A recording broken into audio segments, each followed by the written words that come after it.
Në ditën botërore të fëmijëve në bregën e liçenit të Dibrës u zhvillua këtë të diel një aksion ekologjik nga shoqëria civile, si dhe shoqata e peshkatarëve dhe ajo e bishkatarëve. Qëllimi ishte pastrimi i bregut nga mbetet plastike dhe materialet inerte. Në këtë ditë të madhe, ditë 1 qershori, dita ndërkombëtare e fëmijëve, ne grupi iniciativ morëm si çdo vit një aktivitet ekologjik pikërisht këtu, pranë liçenit të Dibrës, një perle qytetit të Dibrës, me qëllim që të mbajmë sa më pastër ambientin, por edhe që të ngrisim vetëdijen e fëmijëve që një ambient i pastër ka edhe shëndet të pastër.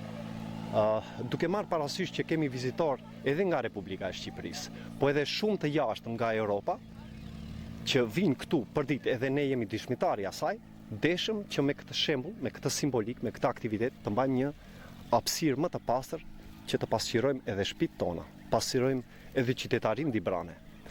Në emrin tim personal dhe në emër të grupit të iniciativ, doja të falenderoja kompaninë Slice, e cila si çdo vit, edhe këtë herë, edhe financiarisht, po edhe me anët të punëtorëve të saj, kontribuoi këtu sot në këtë aktivitet.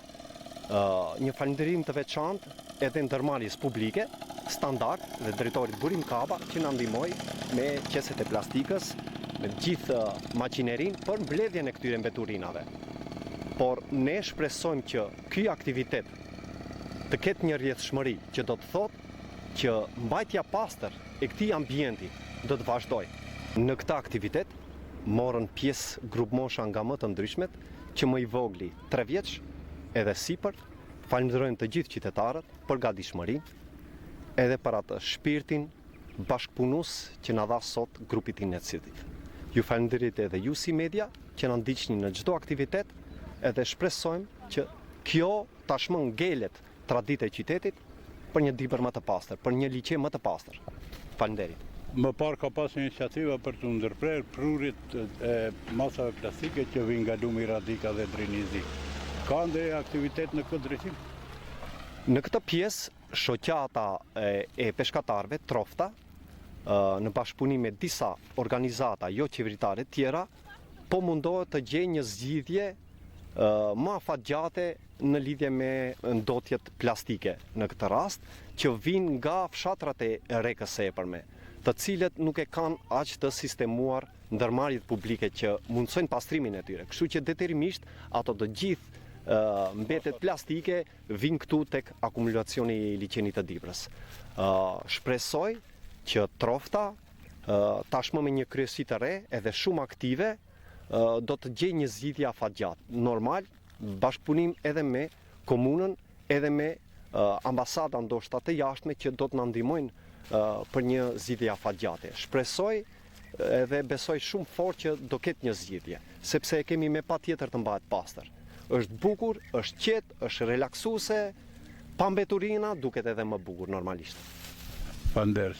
Ju falenderit edhe ju, falenderit. Kush organizon këtë aktivitet? Këtë aktivitet e organizon shoqëria civile me një iniciativë prej 4 personave, 4 vetëve të shoqërisë, domethënë civile, biznesmen, afarist, shoqata të ndryshme sportive, sigurisht edhe shoqata Trofta. Kjo është iniciativë qytetare, e vendosëm që të bëjmë një pastrim të liçenit si e bëjmë rregullisht çdo vit. Këtë vit e caktuam 1 qershorin për shkak të ditës të fëmijëve, që të marrin pjesë edhe fëmijët dhe të tregojnë një kulturë qytetare dhe të mësojnë fëmijët që në veçori që duhet të mbahet në ambient i pastër. Për çdo vit organizohet nga një aktivitet për pastrimin e bregut të liçenit Dibrës. Të të vazhdoni në të ardhmen kështu? Sigurisht që po, përderisa nuk kemi dhe një metodë tjetër që t'i ndalin mbeturinat në Kosovë Raz nga Drinizi, ne duhet çdo vit ta pastrojmë liçenin. Sa mendoni do të kontribuon kjo në ngritjen e vetdijes? Besoj që po që ne ka marrë një masë e madhe qytetarës, plus me fëmijë qytetarët që janë të njoftuar, do vinë, na vizitojnë, na ndihmojnë, besoj që do të kemë një ndikim pozitiv që në të ardhmen kur të vinë në liçet mos fugin mbeturina, barëm ato që i kanë të marrin me vete kur të ikin në liçe. Pas disa orë punë u grumbullua qese, shishe dhe mjete ndërtimore duke rikthyer pastërtinë dhe bukurinë e bregut të liçenit. Shoqatat organizatore paralajmëruan aksionet të tjera në të ardhmen si pjesë e nismave për mbrojtjen e mjedisit në rajonin e Dibrës.